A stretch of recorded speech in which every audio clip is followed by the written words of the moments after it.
Estamos de volta com o programa Direito em Foco pela Docno TV. Hoje uma entrevista especial com o professor Dário Júnior, falando sobre o lançamento da sua obra, A Crise Dogmática do Processo Penal. Professor Dário, né, eu não preciso dizer para o senhor da satisfação, né, da gente poder te receber nesse momento tão especial na sua carreira, eu tenho certeza, tanto profissional como acadêmica, que é o lançamento, né, da sua obra, né, fruto da tese de doutorado, né, junto à Pontifícia Universidade Católica de Minas Gerais. E queria te dar essas boas-vindas, esses parabéns, não só do nosso programa, mas também do curso de Direito de modo geral, né, o curso de Direito das Faculdades Legais de Caratinga, os alunos, os professores, todos envolvidos, né, nesse ambiente especial que está sendo esse lançamento, né, de uma obra que com certeza vai contribuir, né, para a comunidade acadêmica e profissional da nossa cidade e região. Seja bem-vindo mais uma vez ao nosso programa. Bom, professor Oscar, eu que agradeço, né? Mais uma vez poder participar aqui do Direito em Foco, que é um programa que vem realmente se destacando pelo conteúdo que apresenta, que é sempre de muito interesse para os profissionais da área jurídica, para os nossos alunos lá da faculdade. E sempre que eu for convidado, estarei aqui. Nós já temos uma parceria aqui, né, desde o início, e eu fico muito feliz de chegar hoje, né, com essa matéria para a gente poder falar um pouco, né, e dizer que tenho lido a obra, né, a minha, né, já recebia o exemplar, né, tenho lido e tenho gostado muito, professor. Obrigado. E esse momento, né, de hoje serve mais para a gente poder apresentar um pouco, né, as ideias defendidas aqui para o nosso público, né, de alguma forma também poder conhecer um pouco mais, né, sobre esse assunto tão interessante, né, para o curso de Direito. E a gente pode começar falando do foco, né, do seu trabalho, que é o processo. Né? Explica um pouco, né, a respeito dessa situação, tendo em vista, inclusive, toda essa mudança agora na legislação em relação ao novo Código de Processo Civil, muito embora a gente esteja falando aqui do processo penal, mas o processo em si, ele tem aí um destaque especial nesse contexto. Bem, professor, o processo é esse conjunto de garantias fundamentais que está previsto na Constituição de 88 e que proporciona à população, de um modo geral, resolver seus conflitos de forma civilizada, de forma pacífica. Os conflitos entre os particulares e os conflitos entre os particulares e o Estado, como é o caso do processo penal, em que há uma violação de uma norma jurídica penal e que faz com que o Estado tenha que agir diante de um determinado indivíduo. O indivíduo terá, nesse processo, o seu arcabouço de garantias. É através do processo que ele poderá se defender contra a ação do Estado, que muitas vezes quer encaminhar contra ele uma sanção.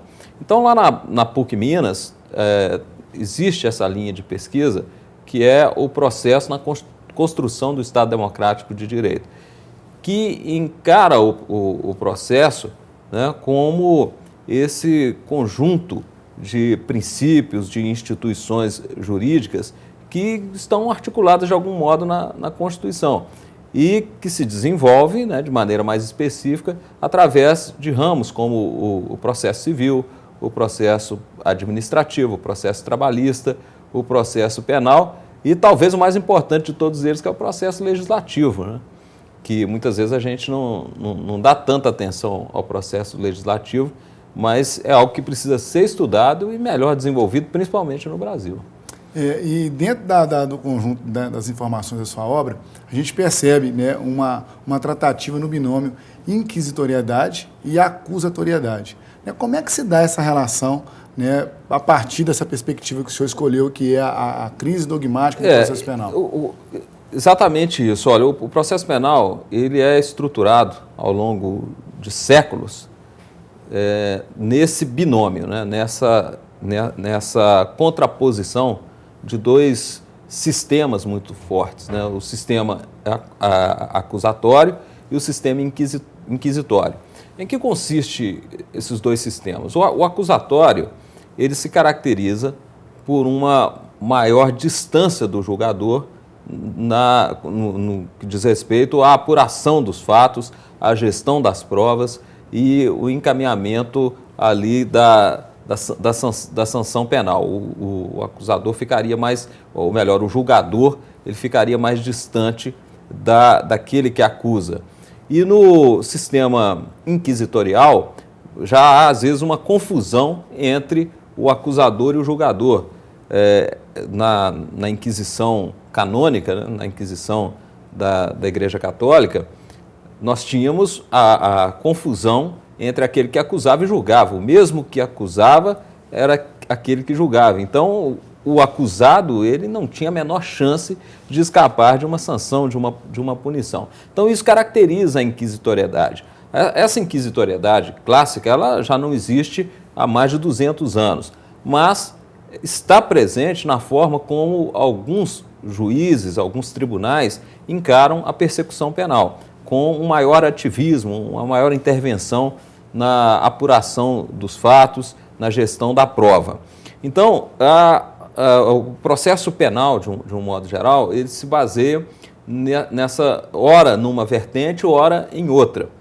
Então, nós temos, desde a antiguidade, às vezes, momentos em que há uma prevalência da acusatoriedade, ou seja, o Estado, ele muitas vezes não quer nem intervir muito ali naquele conflito, ele às vezes se abstém de intervir no conflito e deixa que as partes envolvidas encaminhem ali uma solução. Em determinados momentos, como na acusatoriedade bárbara, essa solução era até por meio de duelos, por meio da vingança privada. Posteriormente, há a ideia de que a autoridade deve intervir mais nesse procedimento de aplicação de sanções, e o Estado moderno ele vai oscilar entre um princípio e outro. E o grande problema é que o Estado moderno, às vezes, encara isso como sistema. Se você está num sistema acusatório, você deve banir toda e qualquer característica inquisitória. Se você está num sistema mais inquisitório, deve banir as características acusatórias. E isso gera uma crise e, às vezes, o que se tem é exatamente uma postura dogmática diante disso. No Estado democrático de direito, é preciso vencer esses obstáculos dogmáticos, que a gente chama também de obstáculos epistemológicos, justamente para desenvolver o processo como um todo, e principalmente o processo penal, no nosso caso aqui, na perspectiva ou no paradigma do Estado democrático de direito. E aí, a singularidade da tese, o assunto não é novo, mas a singularidade da tese que a gente desenvolveu é trazer esses conceitos de acusatoriedade e inquisitoriedade para o patamar de princípios informativos do processo. Eles deixam de ser sistemas de processo e passam a ser princípios informativos de processo. E o sistema processual vai ser um sistema democrático em que esses princípios poderão conviver, ora com algumas características mais inquisitórias, ora com a acusatoriedade prevalecendo, de acordo com as fases do procedimento, que em determinado momento vai permitir maior intervenção, em outro não. E desde que, o senhor destacou a questão democrática, desde que as partes tenham todo o acesso para poder contraditar e apresentar os seus argumentos, levando em consideração as informações presentes ali no processo. Exatamente. Essa garantia de participação se dá porque a Constituição estabelece essas garantias todas, como o acesso ao advogado, né, o direito à igualdade no processo, que é chamado de isonomia, o direito de contraditar, de encaminhar argumentações através do processo, e o direito de ampla defesa, de você ter pleno acesso aos mecanismos defensivos. Então, todo esse arcabouço de normas é que vai proporcionar isso. Ou seja, que o indivíduo ele não esteja subjugado diante do arbítrio estatal, que ele possa ter alguma chance contra o poderio do Estado. Ok, professor Dário, para a gente poder dar sequência, e eu já vou adiantar, por exemplo, até a nossa próxima fala, que tem a ver com o destaque que o senhor deu ao processo legislativo e essa questão da atuação do juiz. Qual que seria essa relação? Mas para isso eu vou te pedir licença para a gente poder fazer um breve intervalo. O programa Direito em Foco volta já.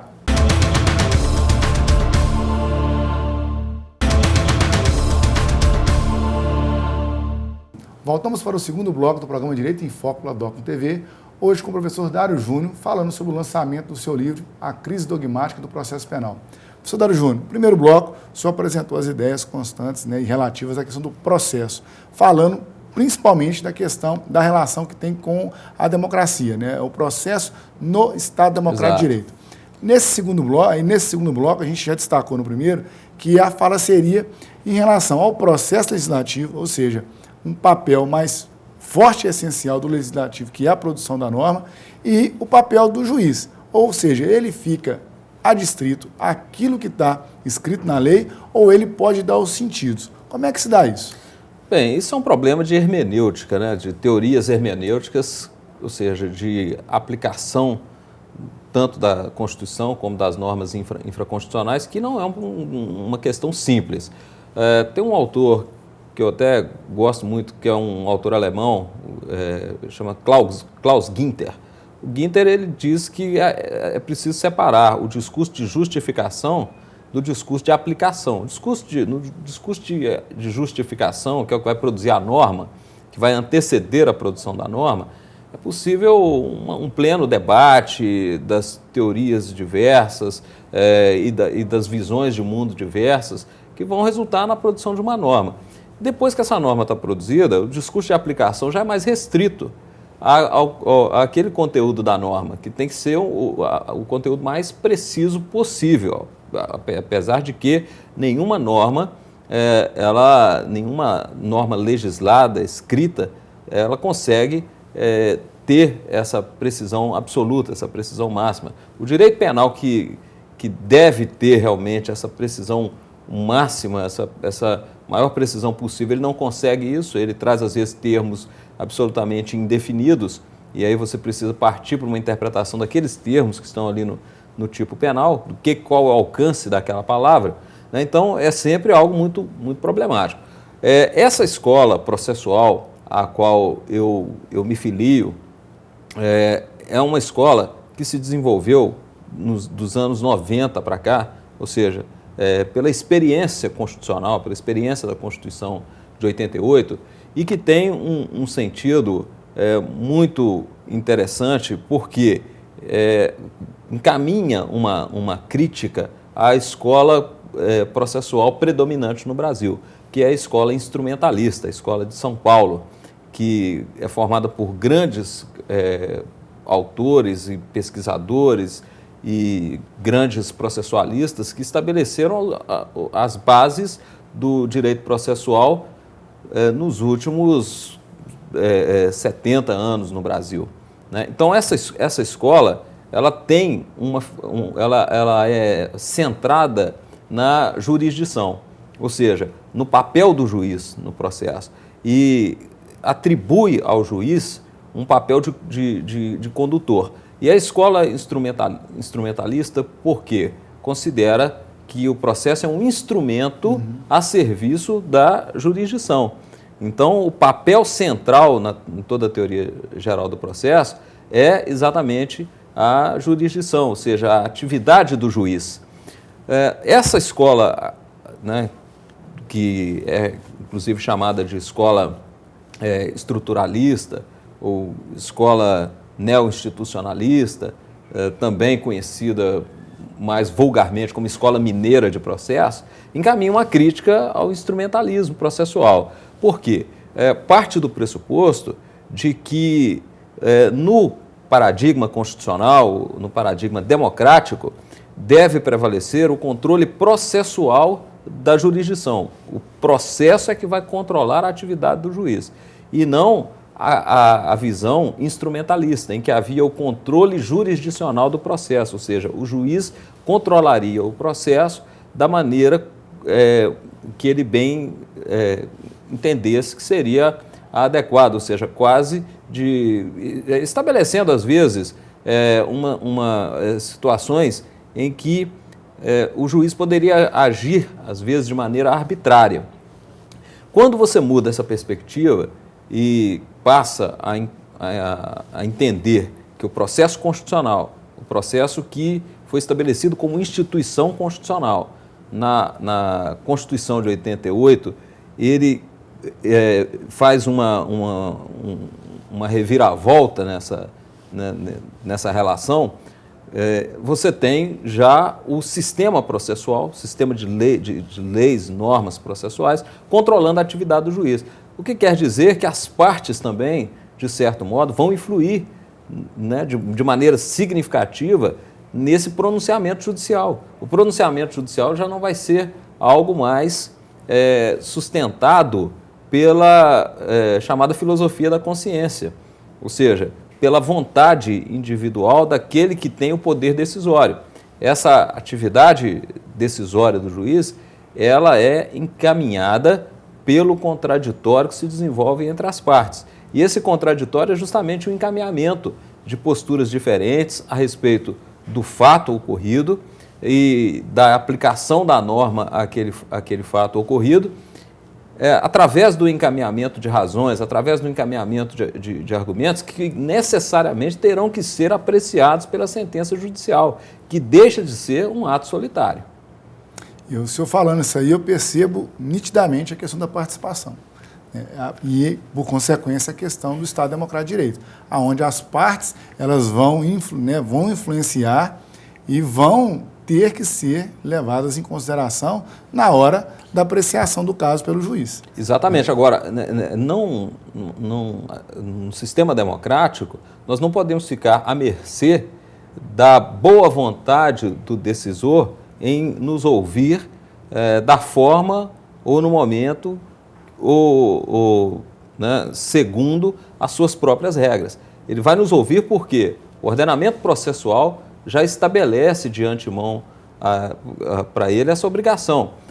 Então, no processo, quem toma a decisão é o juiz ou o tribunal. Inclusive, o novo Código de Processo Civil estabelece a obrigatoriedade de observância da argumentação das partes. Essa argumentação das partes precisa ser enfrentada. É claro que vai dar razão a uma parte e vai negar razão a outra, mas os argumentos precisam ser enfrentados. Por que ele negou uma razão a uma parte e deu razão a outra? Ou seja, ele vai ter que enfrentar ambos os argumentos. Então, no processo judicial, isso fica muito mais fácil da gente perceber. Agora, no processo legislativo, é que a coisa se complica um pouco mais em razão da dimensão das questões que estão ali encaminhadas.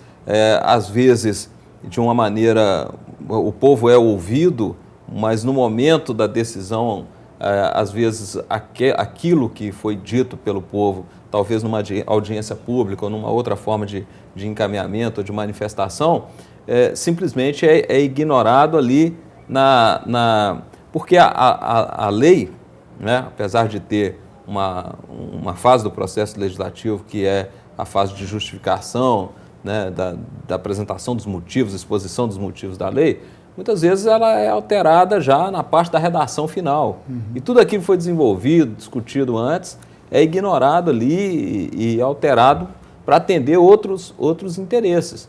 Então, esse é o ponto que a democracia precisa realmente se interessar por ele. Como garantir a democraticidade da lei? Porque toda aplicação se dá pela presunção de que a lei é constitucional, de que a lei está de acordo com a Constituição e de que ela foi produzida democraticamente. É preciso, cada vez mais, estudos com relação ao processo legislativo, a observância de toda essa principiologia constitucional durante a elaboração das leis. O senhor citou na obra, professor Dário, e eu fiquei muito feliz, eu confesso, né, um autor chamado Habermas, que é o autor que eu também estudo no meu doutoramento, né, ele é o marco teórico da minha pesquisa. E ele vai falar que a razão não pode estar centrada no sujeito, e sim no entendimento. E isso corrobora com aquilo que o senhor falou, né, até agora, né, demonstrando que o cidadão ele não pode ser somente um destinatário da lei, ele também tem que ser um autor. E isso, de alguma forma, vai criar essa perspectiva democrática. Professor Dário, antes da gente continuar, eu vou pedir, né, um breve intervalo, mas já adiantando também a nossa fala no próximo bloco, que são os desdobramentos concretos da sua obra. Tá ok? O programa Direito em Foco volta já.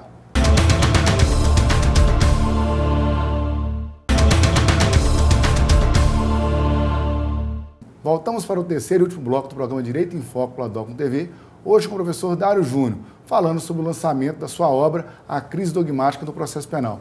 Professor Dário, no primeiro e segundo bloco, a gente de alguma forma falou mais na parte teórica, filosófica, né? E aí eu queria que o senhor fizesse agora uma ênfase no desdobramento concreto, né? O que o profissional do direito, o que o estudante do direito, né, pode trazer da sua obra para a vida prática. Bom, professor Oscar, é uma tese. A tese ela deve apresentar alguma singularidade, ou seja, algo novo. É evidente que esse tema, toda essa temática que eu trouxe aqui, ela não é nova, mas a solução que nós encaminhamos, eu digo nós porque a gente não faz uma tese sozinho, né? A gente tem, além da companhia de vários autores, a atuação também que é determinante do nosso orientador, nosso professor orientador, no meu caso foi o professor Rosemiro Pereira Leal, que eu tive a felicidade de encontrar e que me abriu assim, perspectivas realmente inovadoras com relação ao direito processual. O professor Rosemiro ele cria uma teoria nova do processo, que é a teoria neo-institucionalista. Essa teoria abre realmente muitas vertentes para a pesquisa, né? Você falava aí do Habermas, nós estudamos sim o Habermas, mas o filósofo que nos orienta assim, com mais presença pela obra toda, pela tese toda, é o Karl Popper, que é um filósofo austríaco, radicado na Grã-Bretanha, trabalhou muitos anos na London School of Economics, é um filósofo da ciência e que nos fornece alguns aportes importantes, porque muitas vezes o leitor vai ter a impressão de que a gente está tratando ali de coisas muito abstratas. E realmente a gente precisa passar por algumas abstrações teóricas, principalmente para definir realismo, idealismo. São temáticas que vão nos proporcionar um posicionamento diante daquilo que nós vamos apresentar de singularidade na tese e daquilo que poderá ter repercussão no campo prático.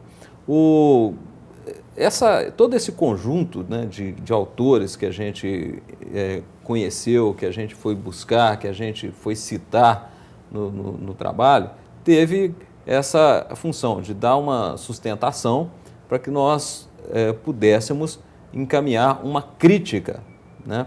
Isso, antes de ser uma obra que apresente soluções, é uma obra que vai apresentar críticas.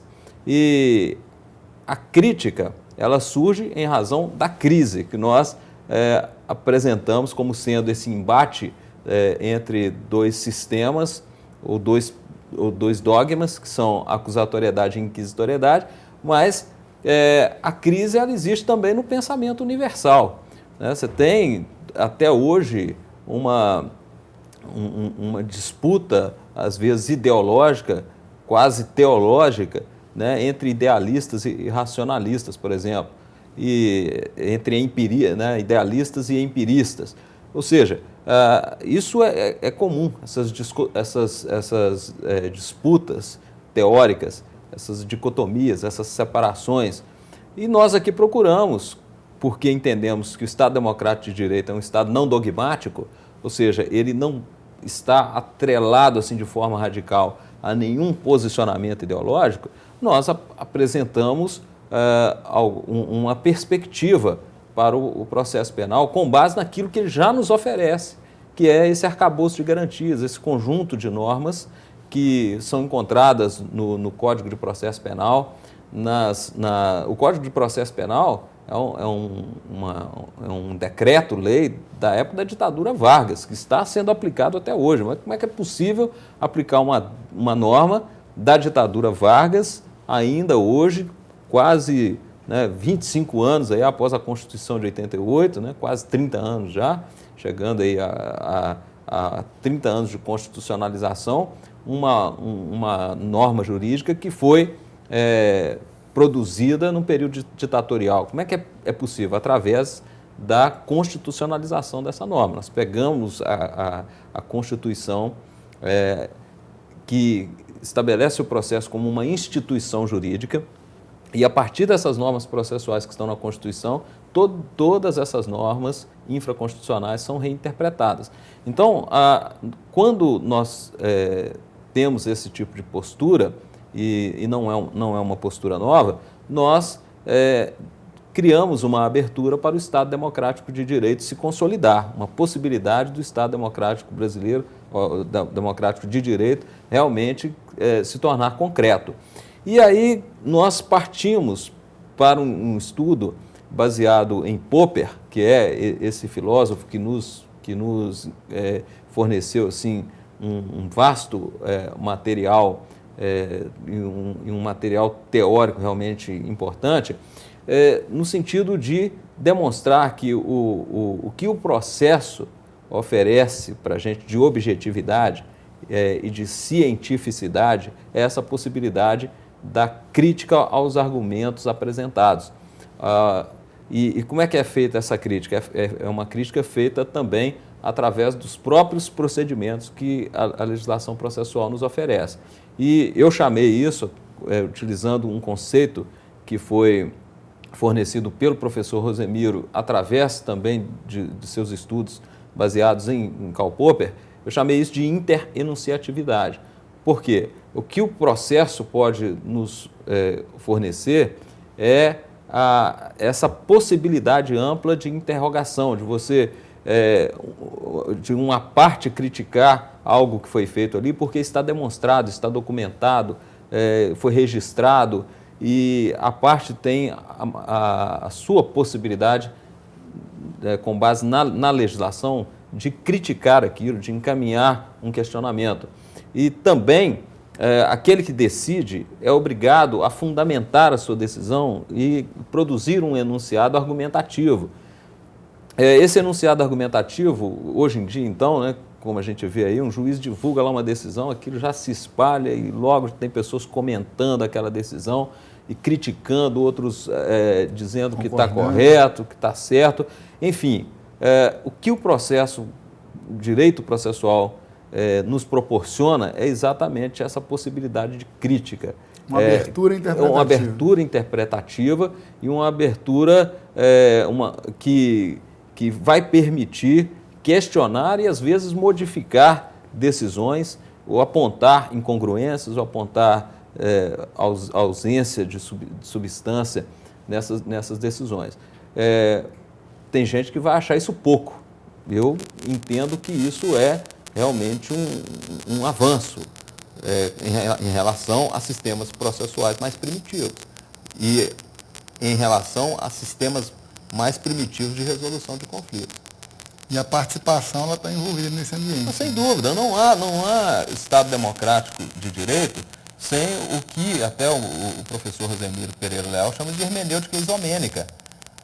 Porque a igualdade perante a lei não é uma novidade democrática, ela existe até em estados autoritários. Isso é um princípio do Estado de Direito. Agora, a igualdade na interpretação e na leitura da lei, o que ele chama de hermenêutica isomênica, é que vai caracterizar o Estado democrático.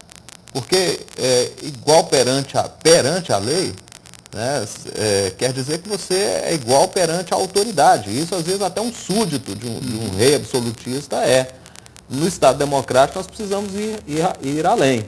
É exatamente essa abertura, né, e o Popper tem um livro fantástico que você conhece a respeito desse tema, que é a Sociedade Aberta. Sociedade Aberta. Então, a Sociedade Aberta é a sociedade democrática do pós-guerra, do pós-segunda guerra. Ou seja, é preciso implantar uma democracia em que vai haver um sistema democrático em que vai haver a possibilidade das pessoas se manifestarem e, muito mais importante do que ir para a rua e protestar e gritar e falar alto, é encaminhar processualmente os seus argumentos. Então, a abertura processual é uma abertura para o povo, né, na sua totalidade. O sujeito vai ser povo porque ele é legitimado a encaminhar argumentos pela via processual. E eu queria aqui muito agradecer, né, o senhor ter vindo aqui ao nosso programa. Que agradeço, mas...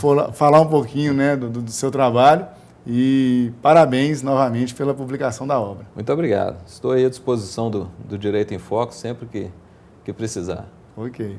O programa Direito em Foco se despede. Até o próximo encontro.